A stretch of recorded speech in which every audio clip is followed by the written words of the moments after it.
बच्चों, let's read this question. So this question says, what is total internal reflection? हमें क्या बताना है आपका total internal reflection क्या होता है? ओके, देखिए बच्चों, इस क्वेश्चन का की कॉन्सेप्ट आपका लिख सकते हैं. The key concept of this question is total internal reflection. क्या लिख सकते हैं? Total internal reflection is the key concept of this question. Okay, total internal reflection क्या हो जाएगा आपका? इस क्वेश्चन का आपका की कॉन्सेप्ट हो जाएगा. तो देखिए बच्चों, अब हम डिफाइन करते हैं आपका टोटल इंटरनल रिफ्लेक्शन होता है क्या. टोटल इंटरनल रिफ्लेक्शन क्या होता है? देखिए बच्चों, जब आपकी लाइट रे क्या करती है, किसी डेंसर मीडियम से रेयरर मीडियम की तरफ मूव करती है. ओके, डेंसर और रेयरर मीडियम क्या है? मान लीजिए दिस इज द इंटरफेस. ये क्या आपका इंटरफेस है? इंटरफेस क्या होता है? Interface is a boundary. Boundary होती है या फिर सरफेस होती है विच divides the two different media. ये आपके दो डिफरेंट मीडिया को क्या करते हैं? डिवाइड करती है. ओके, मान लीजिए ये क्या आपका रेयरर मीडियम है.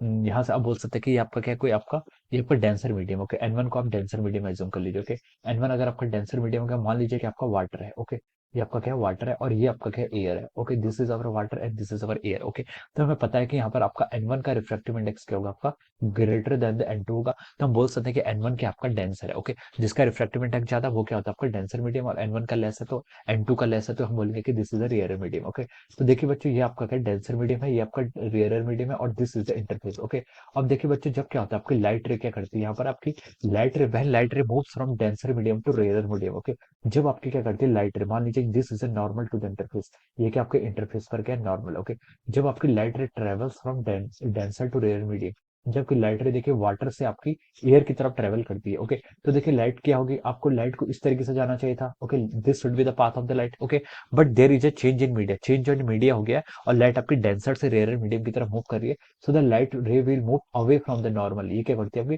अवे फ्रॉम द नॉर्मल की तरफ क्या करती है? मूव करती है. ओके, तो देखिए ये जो एंगल होगा, this is called our angle of incidence. ये क्या होगा? आपका एंगल ऑफ इंसिडेंस होगा. और दिस एंगल, इस एंगल को क्या बोलते हैं? This is called our angle of refraction. ये क्या हो जाएगा? आपका एंगल ऑफ रिफ्रैक्शन हो जाएगा. ओके, तो देखिए हम क्या करेंगे, अगर हम एंगल ऑफ इंसिडेंस को इंक्रीज करते जाएंगे तो ये आपकी जो लाइट रे है, इट विल, ये आपकी क्या हो जाएगी? लाइट रे जो आपकी रिफ्रैक्टेड रे है, ये क्या करेगी? मोर, इसका जो एंगल ऑफ रिफ्रैक्शन होगा ये क्या होगा? आपका इंक्रीज होता रहेगा. ओके, और एक एक पर्टिकुलर एंगल ऐसा आता है, देखिए मान लीजिए आपने आपकी ये रे ऑफ लाइट आपकी इस तरीके से इंसिडेंट करी. ओके, एट दिस एंगल, जिस एंगल को मैं क्या बोल रहा हूँ? आपका आईसी बोल रहा हूँ. क्या बोल रहा हूँ? आईसी बोल रहा हूँ. ओके, इस एंगल पर ये क्या करेगी? लाइट रे जो आपकी हो जाएगी, इट विल लाई, ये क्या करेगी आपकी? पैरेलल टू द, ये क्या हो जाएगी आपकी?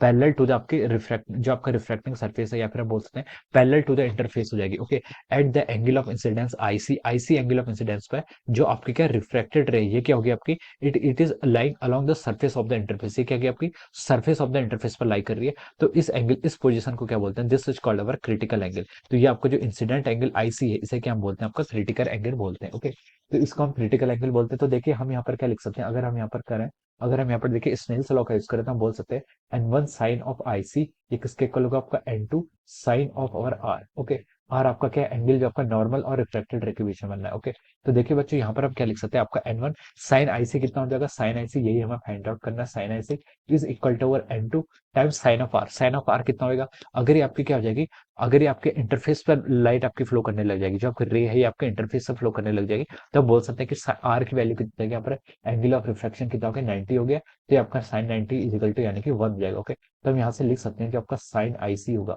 इसकी वैल्यू कितनी हो जाएगी? आपकी N2 बाई N1 के इक्वल हो जाएगी. और यहाँ से आप लिख सकते हैं जो आपका क्या होगा? क्रिटिकल एंगल होगा, ये इसकी वैल्यू कितनी हो जाएगी? आपकी sine inverse of our N2 by N1. Okay, this will be the value of our critical angle. ये आपकी क्रिटिकल एंगल की वैल्यू हो जाएगी. ओके, तो देखिए बच्चों, अगर आपका एंगल ऑफ इंसिडेंस, अब क्या करते हैं, अगर हम क्या करते हैं इस कंडीशन पर आपका एंगल ऑफ इंसिडेंस क्या करते हैं? थोड़ा सा भी क्या करते हैं? ग्रेटर करते हैं as compare to the critical angle. Critical angle से अगर आपका एंगल हम थोड़ा सा भी इंक्रीज करेंगे तो इस केसेस में क्या हो जाता है? जो आपकी लाइट रे थी, जो आपकी लाइट रे क्या कर रही थी? पहले तो आपकी वो एयर में ट्रेवल कर रही थी. उसके बाद एक कंडीशन ऐसा ही, जब आपका क्रिटिकल एंगल है, जब आपकी लाइट रे क्या कर रही है? आपकी it is travelling along the, ये किस पर कर रही है? अलोंग द आपका इंटरफेस पर ट्रेवल कर रही है. ओके, लेकिन अगर आप आईसी से थोड़ा सा भी एंगल इंक्रीज कराते हैं तो उस कंडीशन में क्या होती है? आपकी लाइट रे इट विल ट्रेवल, ये क्या हो जाती है? आपकी रिफ्लेक्ट हो जाएगी. It will start reflecting. Okay, अब ये रिफ्लेक्ट नहीं होगी. Okay, after a certain angle ये क्या हो जाएगी आपकी? After a certain angle I which is greater than I C, ये लाइट रे क्या हो जाएगी? आपकी रिफ्लेक्ट हो जाएगी. ओके, तो इस कंडीशन को क्या बोलते हैं हम? आपका टोटल इंटरनल रिफ्लेक्शन. इस कंडीशन को क्या बोलते हैं? आपका टोटल इंटरनल रिफ्लेक्शन. ओके, तो उसकी डेफिनेशन में लिख सकते हैं, whenever a light ray moves from denser to rare medium, जब आपकी लाइटर क्या करती है, it moves from denser to the rarer medium, okay, then at an angle I, एक angle I which must be greater than I, say critical angle से greater होता है, आपकी जो टोटल ले होती है ये क्या होती है, इट गॉट रिफ्लेक्टेड, ये क्या हो जाती है, आपकी जो क्या होती है, आपकी रे हो जाती है, क्या होती है, गॉट रिफ्लेक्टेड, ये आपकी रे क्या हो जाएगी, रिफ्लेक्ट हो जाती है, okay. So this phenomena is called our total internal reflection. यहाँ पर क्या हो गया, आपका रिफ्रैक्शन से आपका रिफ्लेक्शन का फिनोमिना होने लग जाता है, and this phenomena is called our total internal reflection, okay. तो यहाँ पर दो कंडीशन मैंडेटरी होती है, एक तो आपकी लाइट रे क्या डेंसर से रेयरर मीडियम की तरफ ट्रेवल करनी चाहिए, और दूसरी कंडीशन की आपका angle of incidence should be greater then IC, यानी कि क्रिटिकल एंगल से ग्रेटर होना चाहिए, ओके। अगर ये दो कंडीशंस आपकी सेटिस्फाई हो रही है तो हम बोल सकते हैं कि they are occurring a phenomena of total internal reflection, okay। So this is the answer of this question, okay। So I hope you all understood this question. All the best and thank you so much.